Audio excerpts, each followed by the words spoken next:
Good evening, everybody, and welcome to Icon Cancer Centre's Facebook Live for tonight. It's a great privilege to be chairing tonight's session again. For those of you who haven't tuned in before to Icon's Facebook Live series, my name is Dr. Ian Irving. I'm a clinical haematologist practicing at Icon Wesley and the Wesley Hospital, and also Icon's Chief Medical Officer. I love chairing these events every couple of months that we do through the Icon Facebook channel. And of course, the recording is put on the Icon YouTube channel after the event. I always learn so much. And of course, tonight's discussion is going to be about lung cancer, which is actually Australia's deadliest cancer.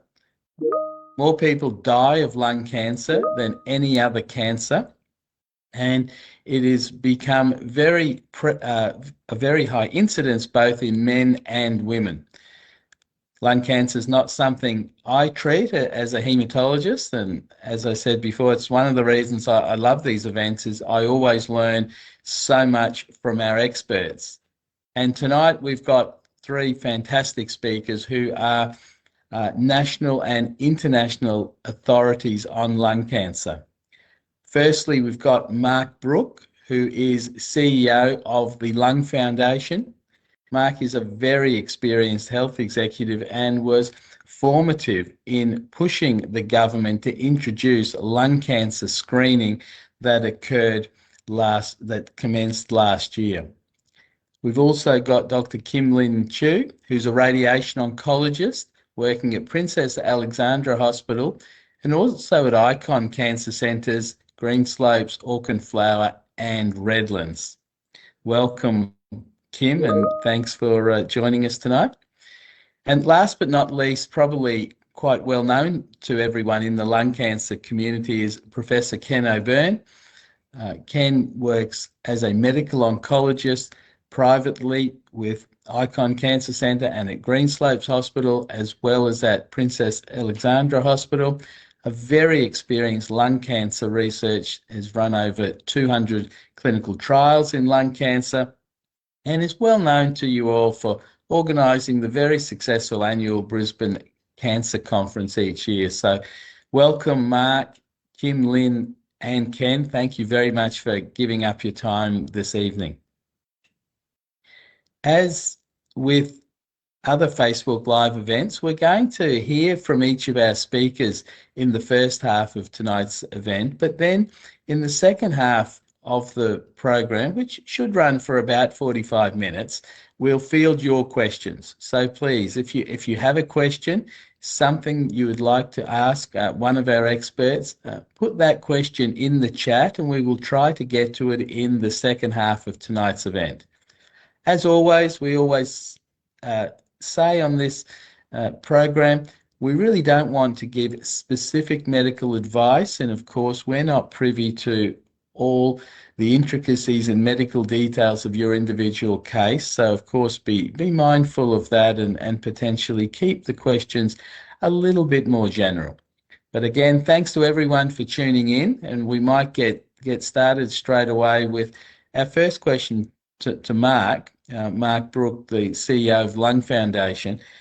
And I'd like to ask you, Mark, what you think of the situation where lung cancer has always had a bit of a stigma that it is a smoker's cancer and that it is only smokers who get lung cancer. What do you say to that sort of statement? Hi, Ian, and thank you for the opportunity to be here tonight. It's a great question to start with. I normally say to people when I'm describing lung cancer that if I walked up to someone who was newly diagnosed with breast cancer and said, you drank too much red wine, it's your own fault, I'd be in a lot of trouble. Or if I spoke to someone with bowel cancer and I said, you've eaten a terrible diet throughout your lifestyle, it's your own fault. The great success of our smoking cessation campaigns here in Australia had a perverse outcome, and that was that many Australians in their minds automatically associate lung cancer with cigarette and tobacco use. And that has had really unintended consequences that have held back lung cancer for many, many decades. So in 2017, the Lung Foundation did a survey, and one in three Australians that we surveyed at the time and in subsequent surveys have sort of said to us, if you get lung cancer, it's your own fault. But as Kimberly and Ken will tell you, smoking is a cause of lung cancer, but not solely and wholly the only cause of lung cancer. But it does impact things like government investment, research investment, community fundraising, empathy. And the patients and the carers that I talk to feel an incredible sense of guilt and judgment. I make the point to a lot of people that when I started my working life, 40 years ago this year, people in the office around me were smoking. There was smoking in cars. We only stopped smoking on planes less than 30 years ago. The difference between non-smoking and smoking was row 46. So it was a community norm. We've done very well to drive it down.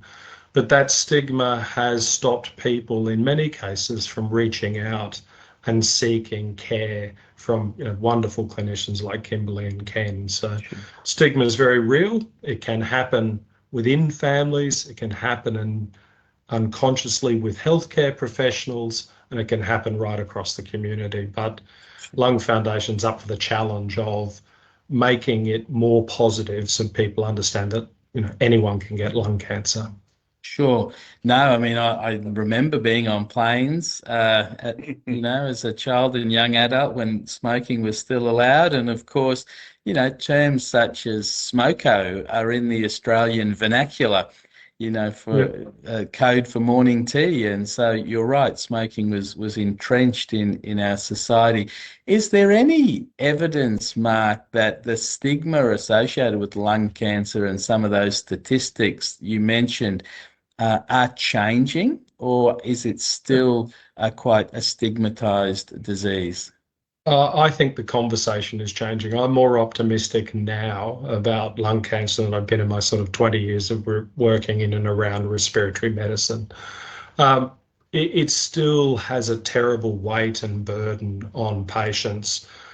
Sadly, we do know that some patients elect not to go forward with treatment because they feel ashamed, they feel a sense of guilt that they may have brought it upon themselves.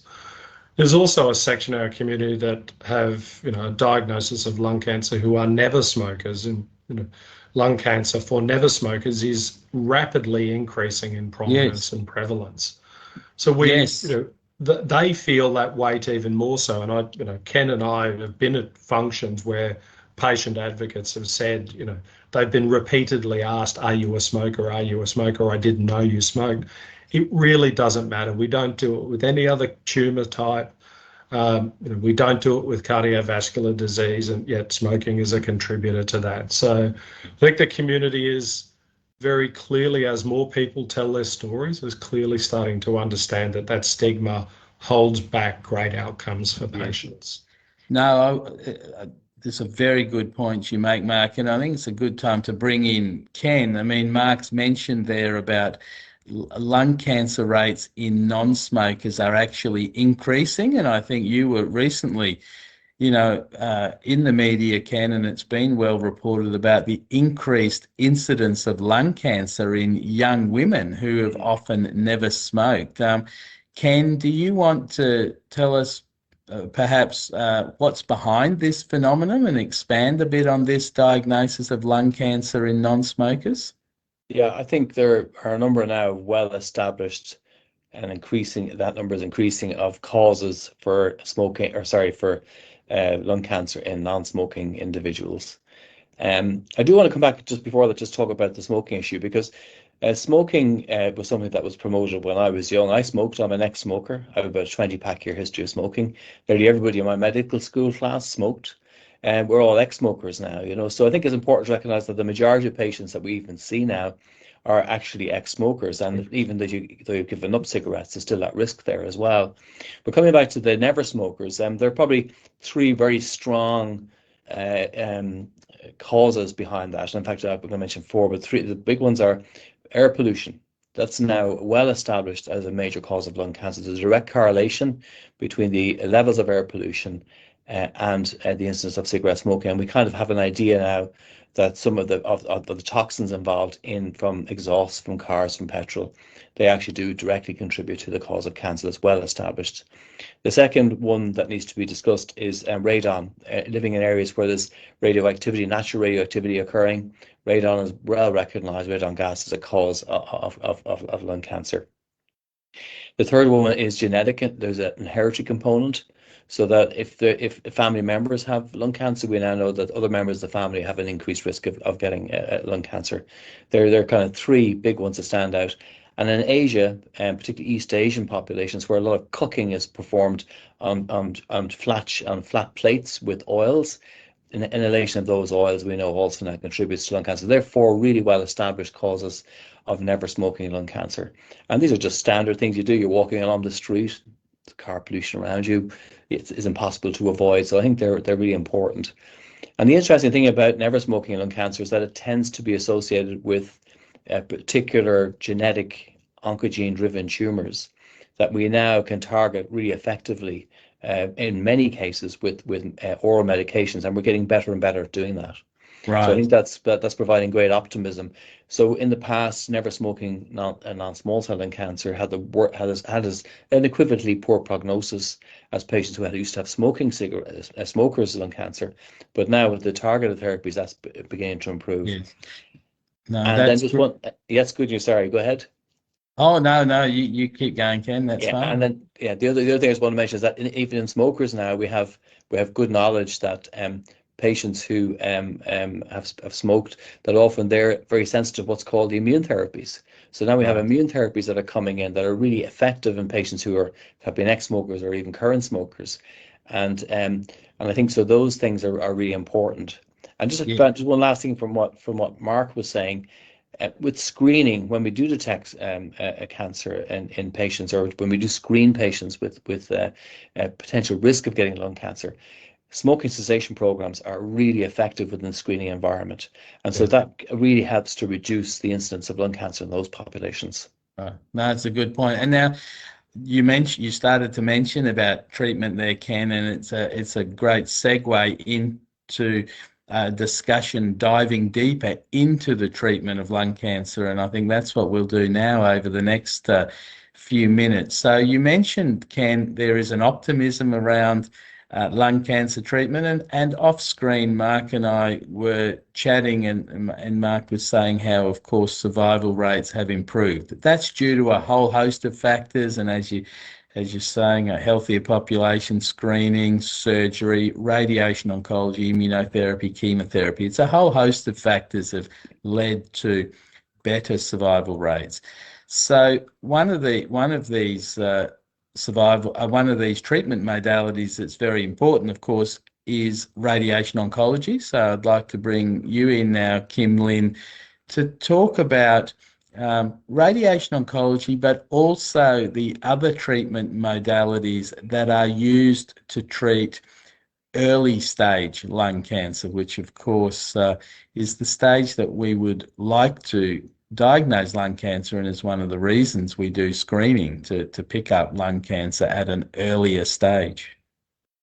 Yeah, no, that's exactly right. So the idea of screening is that we can kind of detect cancers when they're in early stage, because lung cancer, what it is abnormal cells growing in the lung, and they've gone out of control. And when we talk about the stage of a lung cancer, it really is how far it's spread. So it's staged from 1 to 4. The early stages are when it's in the lung or the lymph nodes in the lung. And the treatment really, nowadays we're talking about how treatment's changed a lot to give better outcomes and better cancer control for patients. It really is tailored to individual patients. So all cases of early lung cancer and any lung cancer at any stage will be discussed in meetings, which we call multidisciplinary meetings. And what that is really is just experts all getting together, really a little bit like a think tank. So experts in specialists in when the cancer was diagnosed, and also specialists who treat cancer, like with radiation, medical oncologists, and also the surgical oncologists. And we discussed all the patient factors and the lung cancer factors to decide on the best treatments, because it can be a combination of different treatments or single treatments alone. And in general, radiation is there, which is my treatment that I deliver to patients who come and see me, which is X-ray treatments. And then we have medical treatments, which Ken is here today, just those treatments which include chemotherapy, immunotherapy, and in general targeted therapies as well. And then we have the surgeon. So early lung cancers especially can be treated with surgical resection or removal of the cancer. Mm-hmm. So in early stage lung cancer, you're saying there's the option of surgery, and in some patients there's radiation oncology. They would be the two most common modalities to treat early lung cancer, Kimberlyn? Yeah, so that's exactly right. So especially cancers which are just in the lung tissue and have not spread to any lymph nodes, the ideal treatment, if someone can have surgery and they're fit enough for surgery, is to resect or remove that. And then now, especially in the last 5 to 10 years, radiation has also really taken a forefront, especially for patients who are not fit for surgery, or because of the location or the position of the cancer cannot have surgery, or the patient themselves says, this is too much risk for me because they've got other medical issues as well. And we're getting very good control rates with very minimal side effects with radiation. And that's a newer sort of radiation, which is really focused, a higher dose radiation, and which focuses to control the cancer but avoid the normal tissues as much as possible. And that's called stereotactic radiotherapy. Right. No, thank you. So that's sort of early stage lung cancer. When lung cancer unfortunately spreads to later stages, often that's when you would come in, Ken. What sort of treatments are available for the later stages of lung cancer? So I think the three common ones that we mentioned are chemotherapy for patients who are fit enough to have the treatment, targeted therapies, which we talk really about oncogene-driven cancers, and increasingly those with specific genetic signatures that we can give targeted therapies to, and then also to immune therapy, where we activate the immune system against the cancer. And within immune therapy, there's a really growing area now called bispecific antibody therapies and antibody drug conjugates, where we can deliver very toxic chemotherapies directly to the cancer with an antibody, or we can pull in white blood cells to tackle the cancer using an antibody that sticks to the cancer, sticks to the white blood cell and pulls it in there. And once you put a white blood cell very close to a cancer cell, often it will kill it. So these are really exciting new treatments that are coming online. Yes, no, that's good. And how do you choose between those treatments, Ken? How is it, how does a medical oncologist weigh up and decide who is fit for chemotherapy versus immunotherapy versus targeted therapy versus these newer therapies such as bispecifics? Yeah, I think this is really addressing the kind of rapidly evolving area of biomarkers. And so we use biomarkers to predict the likelihood of somebody benefiting from a particular type of therapy, and at the same time to exclude patients from therapy as well that would not be actually helpful to them. So for example, if we found an oncogene, we call oncogenes a cancer-causing gene, a mutation, and one of the common ones is EGFR. We've got tablets that can target EGFR. And in those patients, we know those patients don't do so well with immune therapy. So there's no point in giving somebody immune therapy that might make them sick if they're not going to get a benefit. And so with EGFR, we then give a targeted therapy. And then what happens is things begin to evolve, and we begin to realize, in fact, in some patients, giving chemotherapy with the EGFR targeted therapy actually is going to work better. So that's the kind of way we move things forward. So decisions on the treatment that we give are increasingly made around biomarkers that are tested for in the cancer or the biopsy at the diagnosis. Right. No, it's excellent. And targeted therapies that you mentioned are generally oral treatments, tablets. Correct. And they only work for the specific types of lung cancer or subtypes where the particular mutation is present. So you've underlined another very important principle in cancer medicine, but especially lung cancer medicine, the importance of a multidisciplinary team, the importance of pathology, and the ever increasing importance of genetics, where you don't just take a biopsy of a tumor and say someone has lung cancer. There are lots of different subtypes, and now there are genetic tests where you look for mutations to then choose the correct therapy, I think. Correct. Yeah.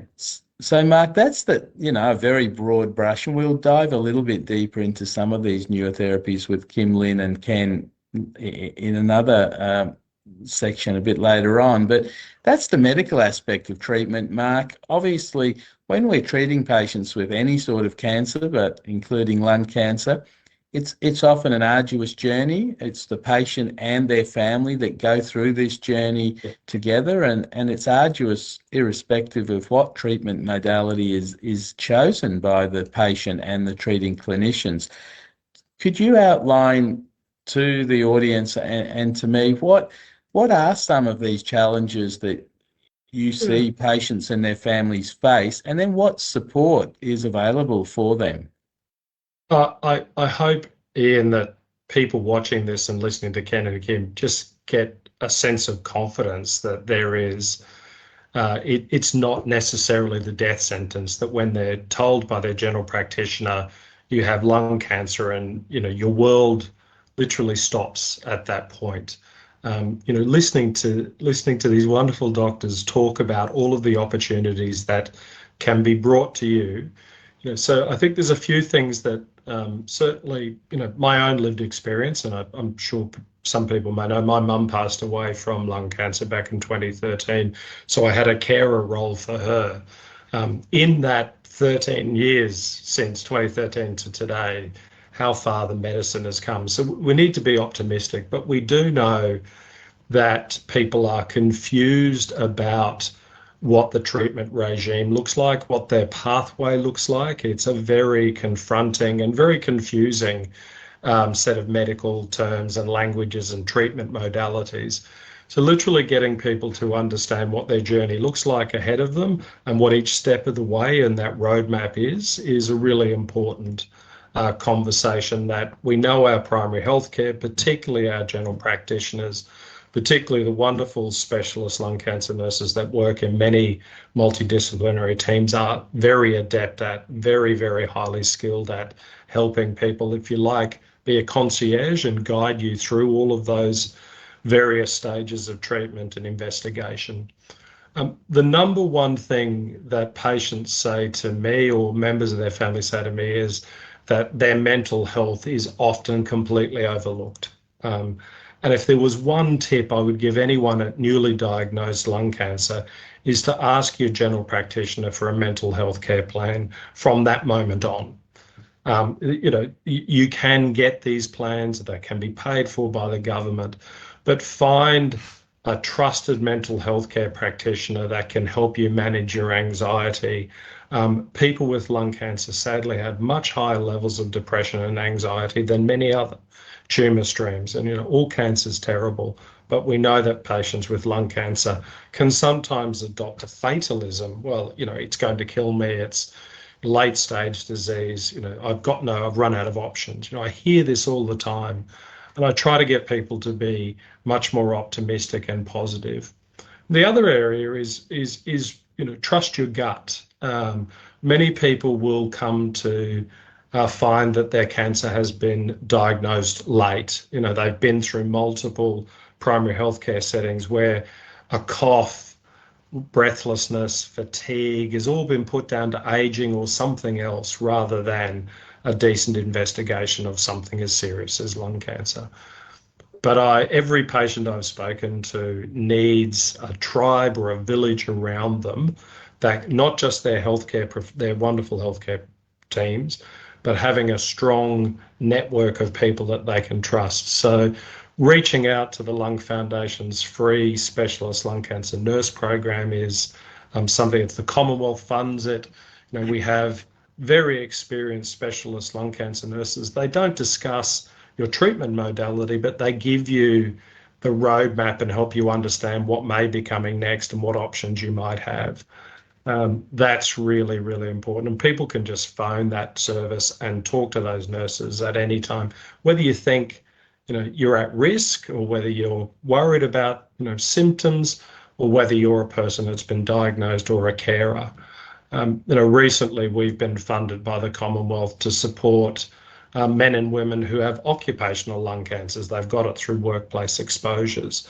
So there's a whole raft of very skilled specialist lung cancer nurses and social workers on our team and in other organisations in the NGO sector who are very good at supporting and wraparound care. But that mental health aspect is the one thing that patients often get overlooked in. And I know, because I've got some of the more recent data, there are very few mental health care social work people on MDTs or multidisciplinary teams. There's not enough of that.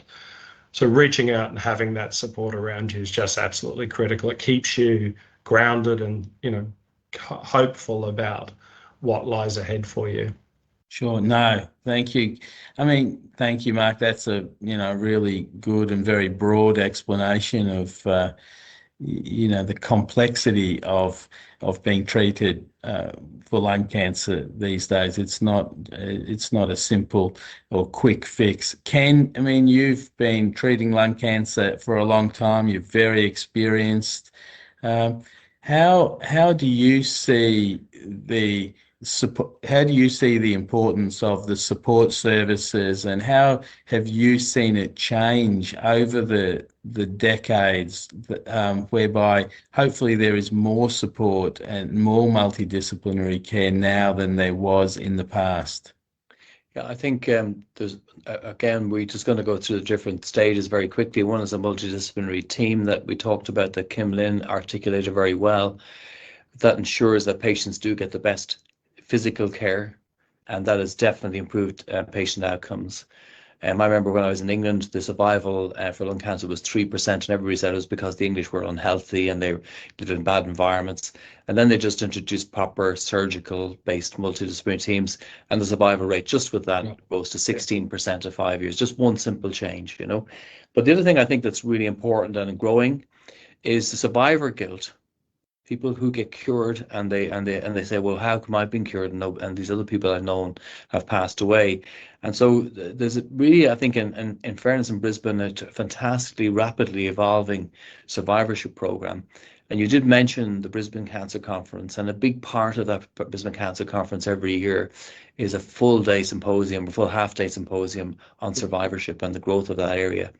And again, that's that can be linked into the multidisciplinary team setting, but I think it also involves a lot of voluntary work. A lot of people put their names forward to help people, wellness, exercise, all those things that you see evolving, and they're very well developed in other areas, like prostate cancer, for example. If you go to nearly any gym in the city, you will have a trainer there that will know about prostate cancer and the kind of exercises that you need to do. It's just accepted, but that we got to try and, I think, develop that kind of same approach in lung cancer, and it is beginning to evolve. Yeah. Yes. And I want to, one little thing I forgot to mention, sorry, really important, is a lung cancer specialist nurse. Absolutely crucial. We've got too few of them in Australia. We need more of them. They're fantastic contact person within the care of our patients. Yes, no.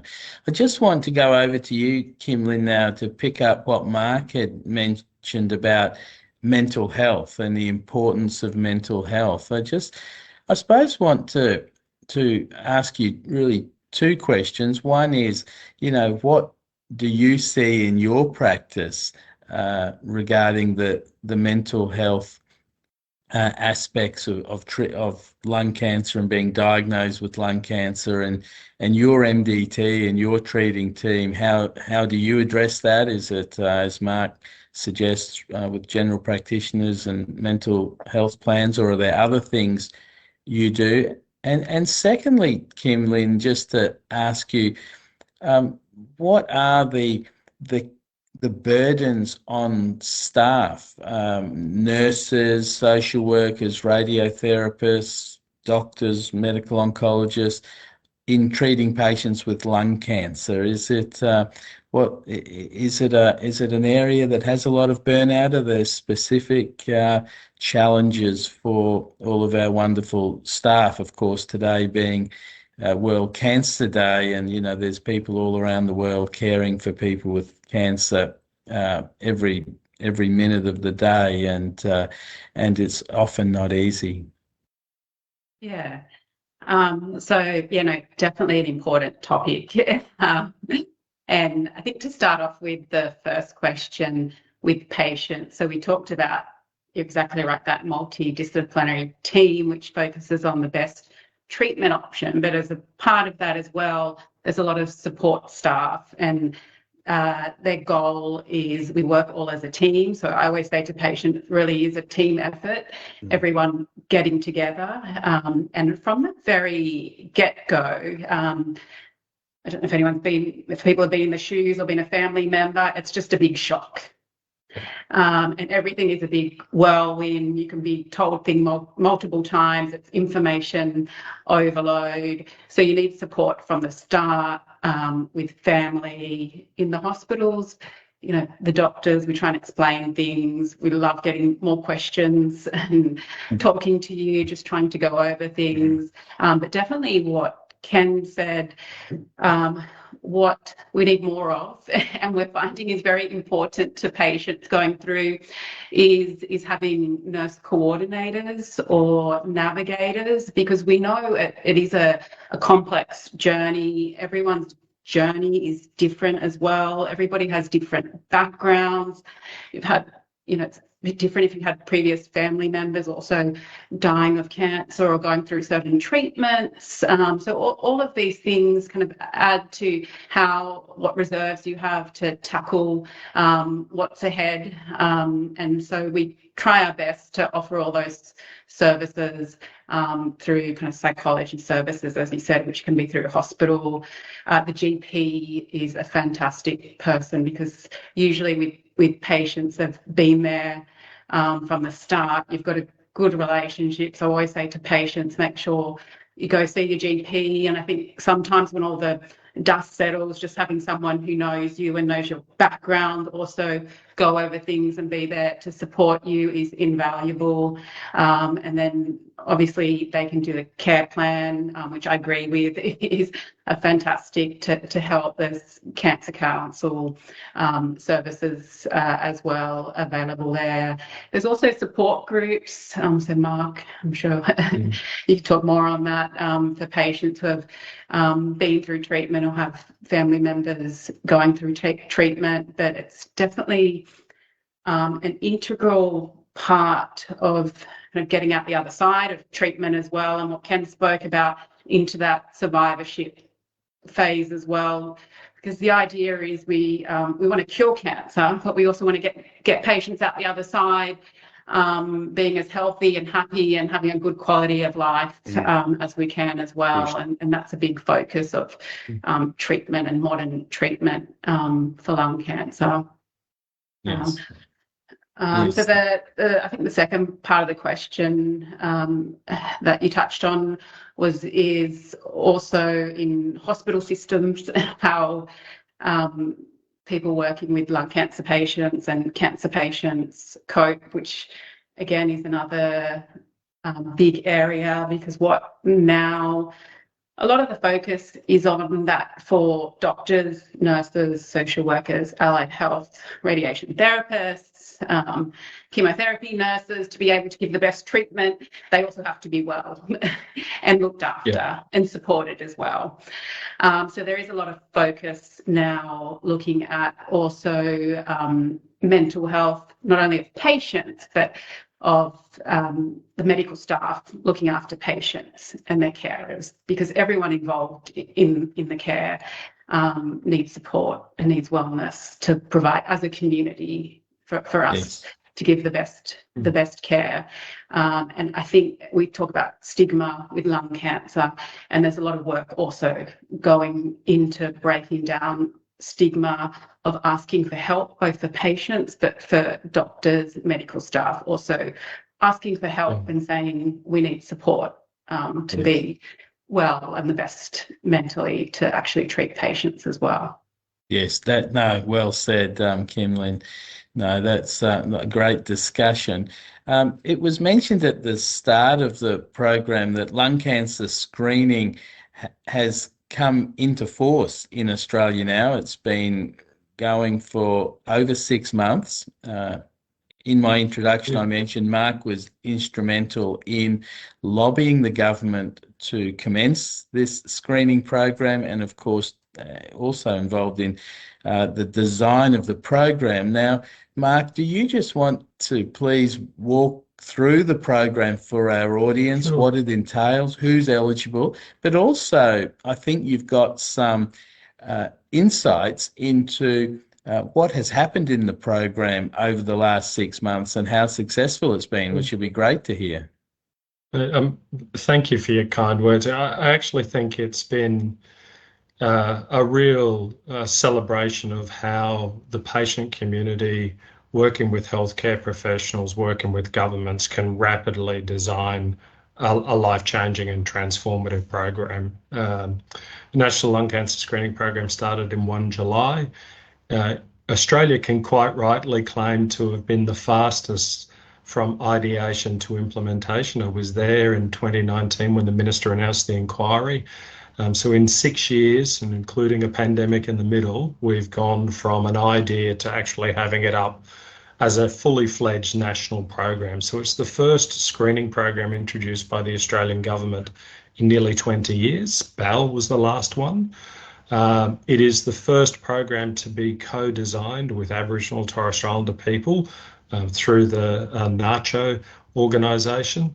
It's the first program, a screening program of its type, to be entrenched in primary healthcare. So our Aboriginal and Torres Strait Islander healthcare workers, our nurse practitioners, our general practice specialists leading the program. So at this stage, it's a targeted program. So it specifically targets men and women between the ages of 50 and 70 who currently smoke or who have previously smoked and quit in the last 10 years. And then there's this thing called the pack year history, which is a calculation of how many cigarettes you use. And then finally, you have to be asymptomatic, so you can't be showing symptoms of lung cancer. It's designed to be a targeted program because we know that that's where we'll get, pardon the pun, the best bang for our buck. And we followed the international evidence that says a targeted program aimed at that age group who had a higher prevalence of smoking through the 60s, 70s and 80s. That age group is at highest risk of developing lung cancer. It really has been designed to have as low a cost as possible. So you go and see a general practitioner or a nurse practitioner, you're referred for a bulk billed low dose CT scan, a relatively non-invasive CT scan. Lie down for 10 minutes, hands above your head. That's a very, Kimberly will show you, it's a very low dose. It's not something to be scary. That program is you're then registered in the National Cancer Screening Registry, and then subject to what they find, they may find something that is concern, you're categorized, and you may be brought back for scans at intervals. So, it could be quick, it could be 1 or 2 months, it could be 3 months, it could be 6 months, it could be 2 years later. But once you're enrolled in the program, the government, like they do with bowel and breast, will just remind you to come back and get a free scan. Your GP will contact you if they find something that is concerning. The great news, in the first 7 months now of the program being operational, 60,000 referrals have been made, much better than anyone predicted. About 56,000 scans have been completed, so a high uptake once the referrals are made. And pleasingly, there have been 700 people identified and fast-tracked into care for a potential diagnosis of lung cancer. We're waiting on some of those numbers. But as sort of Ken and Kim have sort of spoken about, the real success of lung cancer is finding it as early as possible before it spreads, and that's what this program's been designed to do.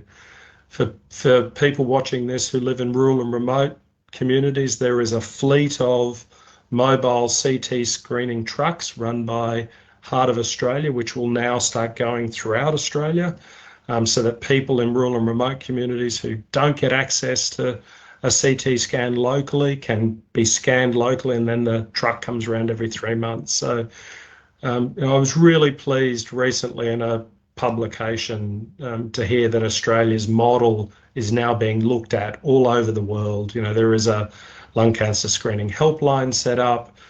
There's been training and education for nearly every craft group. And I think, despite the concerns that there might be this tsunami of patients coming through into hospitals where Ken and Kim work, there's been a gentle bow wave. I think we all need to just take a step back and go, being diagnosed at stage 1 is much better than being diagnosed at stage 4. That's a success. But yeah, I think Australia and my clinical colleagues, our community colleagues, our non-government colleagues can all be quite rightly and very proud of the fact that we've now got a national lung cancer screening program that is showing every sign of success in its first 7 months. Yes. I think we can all be very proud of that. That's great to hear that uptake, Mark. Thanks for sharing those statistics. And I think it's great to see, from a parochial point of view, Australia leading the way. I think in plain packaging for cigarettes, Australia led the way, and now adopting lung cancer screening early. Ken, we have had a question come in from one of the audience asking about really how early can lung cancer be detected, particularly via this screening. What's the absolute earliest, I guess, smallest tumours that can be found in lung cancer? Or you can find tumours less than 1 centimetre. And if you think about it, that's tiny. I mean, that's like a tiny little thing. You think about how big your lung is, and to find a little thing like that inside the lung is phenomenal. So nodules like 1, 2, 3 millimeters can be found, and the technology to determine if they're malignant or not is actually improving all the time. So we're using AI to examine, to help us with the detection of these things and to help us make calls on these things as well. So over time we're going to that's going to get better and better and better. So one of the things, as mentioned earlier, is about how often you have the scans. And so if you've got a tumor a nodule that you're concerned about, you can rescan that like 3 months later, and you can actually measure a tiny change in that might be significant. If the consultant's not sure about it at the beginning. So, and that then means that the chances of having an unnecessary operation because you found a little nodule are dramatically reduced. And so that's what we're working towards all the time. And as has been said, we've detected now a whole range of tumours early. Those patients we know for certain have a much higher rate of being cured than would have been the case in the past. Yes, great. And as a follow-up question to you, Ken, one of the audience members has asked the question in follow-up to what you were talking about before regarding genetic testing on lung cancer. And particularly they're asking, when patients are diagnosed with lung cancer, what percentage of patients actually undergo genetic testing of their biopsy, And then I guess as a follow-up to that from me, what percentage, should it be? Is everyone who should be getting genetic testing actually having their tumours tested? Because it clearly is important for treatment, as you outlined to us. Yeah. So we have a thing in most of the hospitals now called reflex testing, where an internationally recommended panel of genes is tested pretty much in every person who's got what's called an adenocarcinoma. And that accounts for probably about 65% of our patients. Increasingly, we're moving towards the same approach to what's called squamous cell lung cancer. And certainly nowadays, the number of potentially actionable changes that we can detect is increasing, almost like it was at the beginning with adenocarcinoma when we started to do the testing in adenocarcinomas. And then there's a third set of lung cancers called small cell lung cancer. So they're the three big groups. And in small cell, we will see this becoming a standard in the future. So it's a progressive process. But I think the other thing to keep in mind is that we are beginning to move now to a broader panel as we begin to recognize that there are more new genetic alterations that potentially could be targeted with novel agents, even just clinical trials. And so there is a thing called, whole exome sequencing or large panel sequencing, because you can get, for example, with Frontier Medicine, or you can get that with the Illumina 500 panel. And so increasingly people are moving towards these larger panels in the hope that they will identify these very rare subsets of patients or identify potential new targets of therapy. So it's a very exciting area, and I think we're going to see major steps forward in the care of patients in the next 10 years, genomically driven. Right. No, thank you for that. Very informative.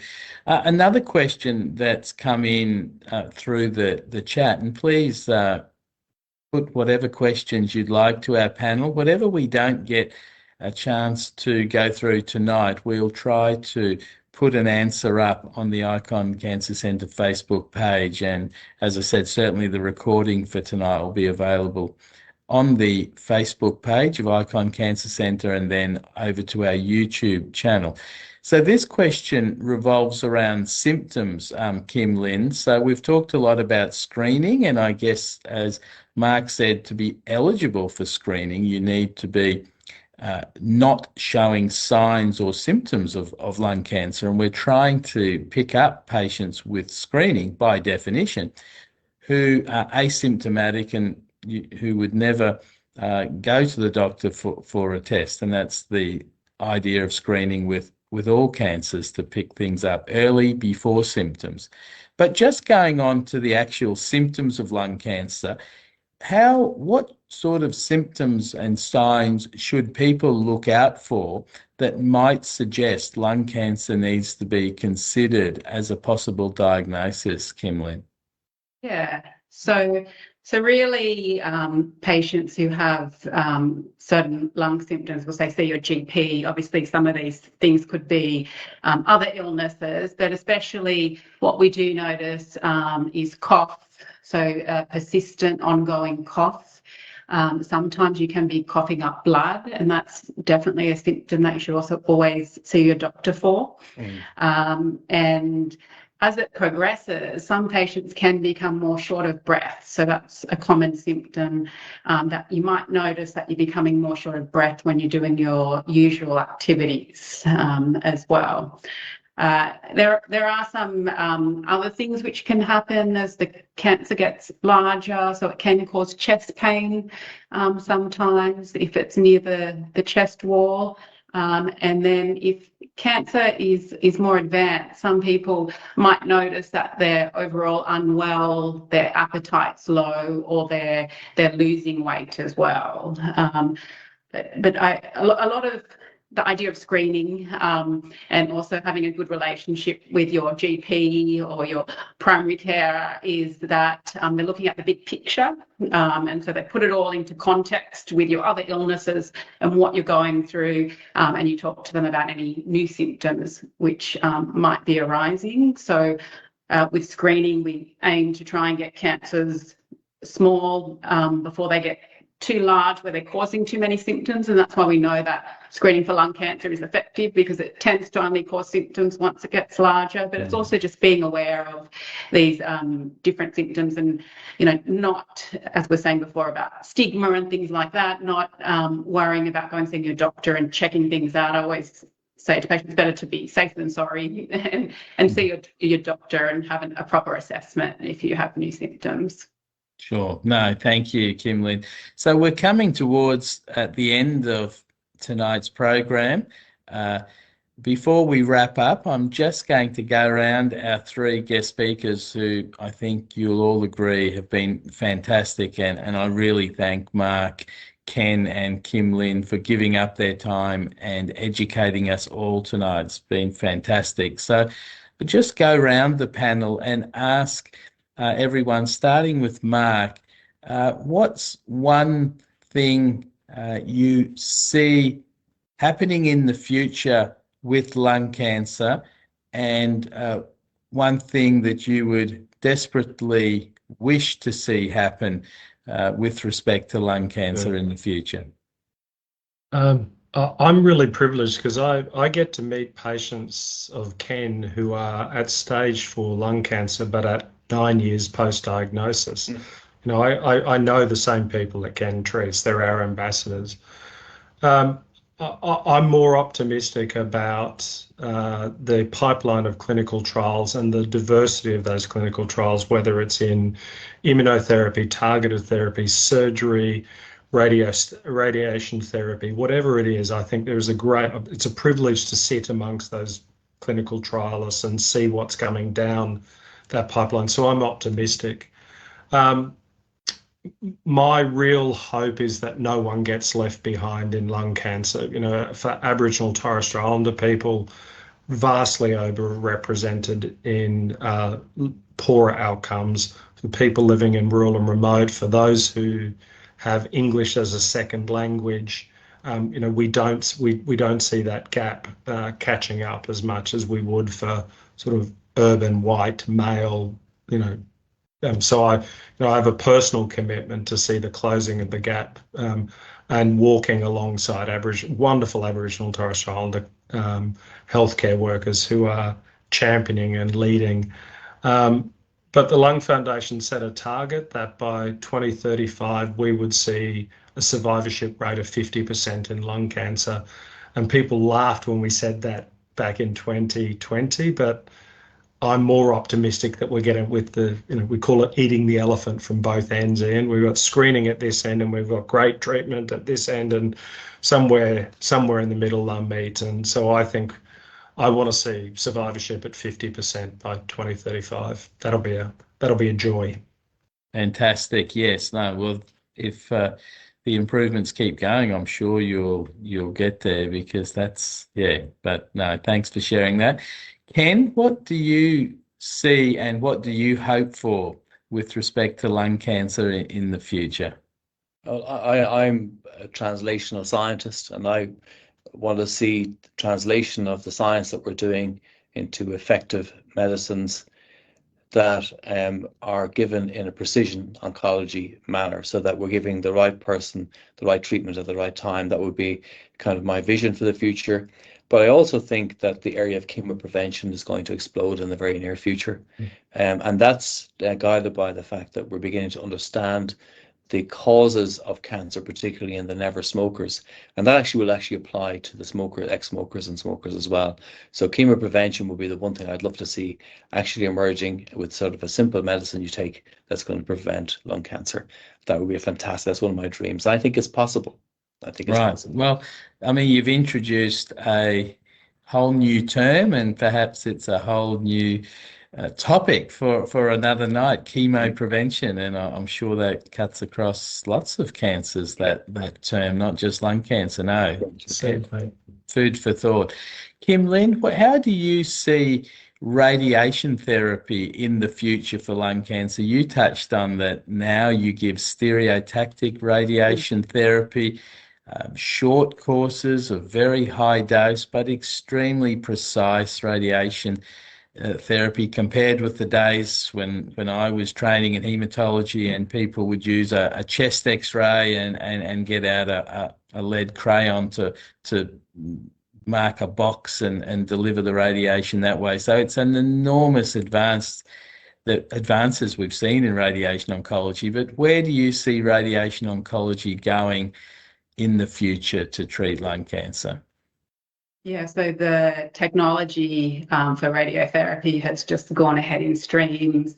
And a lot of my research on a similar vein has been in the quality of care in lung cancer, but also in radiotherapy. So we can know, what is the best practice care and what are all these new technologies that should be available and being used for patients, but what are they actually receiving in the community and everyday care? So it's looking at where there are gaps and how we can close those gaps. And I think that's a big area that we're working towards, not only in radiotherapy, but in the rest of lung cancer care, is to have high quality care, which is equitable for all patients, and everyone can receive all of these new technologies and ways where we can deliver high dose radiation and minimize side effects and give better control of cancer and better outcomes overall. Fantastic. Thanks, Kimlin. Well, that comes to the end of our program now. On behalf of Icon Cancer Centre, thank you all for tuning in. The recording of tonight will be on the Icon Cancer Centre Facebook page for a little while before transitioning over to the Icon Cancer Centre YouTube channel. Thank you again to Mark, Ken and Kimlin. Thank you also to our team at Icon, Shannon, Jody and Anna, who put on these events. It's a privilege to host them as Icon's Chief Medical Officer, and we very much hope to see you all in the future at our next event in a couple of months. Good night.